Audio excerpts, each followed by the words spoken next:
এই মুহূর্তে ঢাকা বিশ্ববিদ্যালয় ক্যাম্পাস থেকে সবশেষ পরিস্থিতি জানাতে সরাসরি যুক্ত হচ্ছেন সহকর্মী আরিফ হোসেন। আরিফ, ক্যাম্পাসে এই মুহূর্তের পরিস্থিতি কেমন দেখছেন?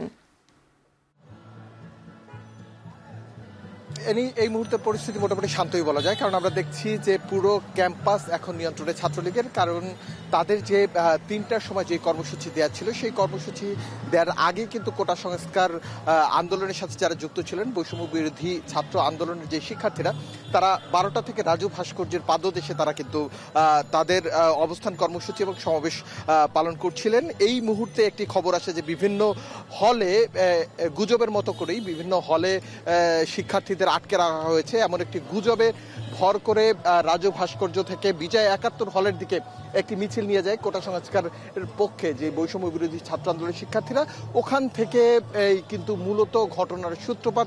সেখানে আমরা দেখেছি প্রথম দিকে ছাত্রলীগের সাথে শিক্ষার্থীরা ধাওয়া পাল্টা ধাওয়ায় জড়িয়ে পড়েন। এ সময় ইট পাটকেল নিক্ষেপ করেন একজন আরেকজনের প্রতি। এরপরে ঠিক পাশের যে হলটি, সূর্য সেন হল, এই হলের যেই ছাত্রলীগের নেতাকর্মী রয়েছে তাদের সাথেও সংঘর্ষে জড়ায় বৈষম্য বিরোধী ছাত্র আন্দোলনের যে নেতাকর্মী রয়েছে তারা। এরপরে আমরা যে বিষয়টি দেখতে পেয়েছি, এরপরে মোটামুটি করে ছাত্রলীগের প্রায় আরো 1000-2 শিক্ষার্থী বিভিন্ন জায়গা থেকে এসে কোটা সংস্কার পক্ষে যারা রয়েছেন বৈষম্য বিরোধী ছাত্র আন্দোলনের নেতাকর্মীরা, তাদের উপরে হামলা চালায়, ইট পাটকেল নিক্ষেপ করে।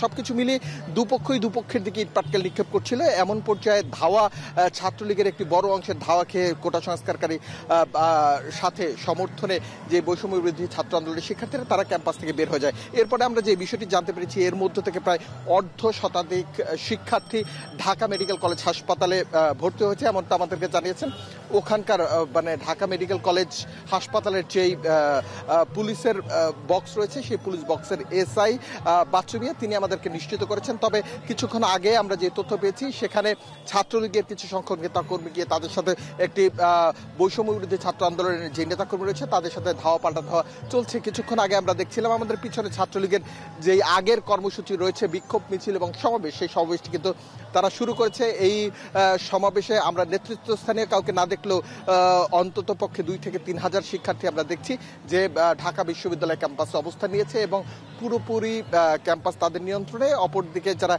বৈষম্য বিরোধী কোটা বৈষম্য বিরোধী ছাত্র আন্দোলনের যে শিক্ষার্থী ছিল, তারা আমরা দেখেছি রোকেয়া হলের সামনে গুটি কয়েক মেয়ে, তারা কিন্তু এখানে এই যে হামলার প্রতিবাদে তারা বিক্ষোভ মিছিল করছেন এবং তারা প্রশাসনের কাছে জবাব চাইছেন কেন এই ধরনের ক্যাম্পাসে হামলা হলো। সহকর্মী আরিফ হোসেন জানাচ্ছিলেন কোটা সংস্কার আন্দোলনের খবর।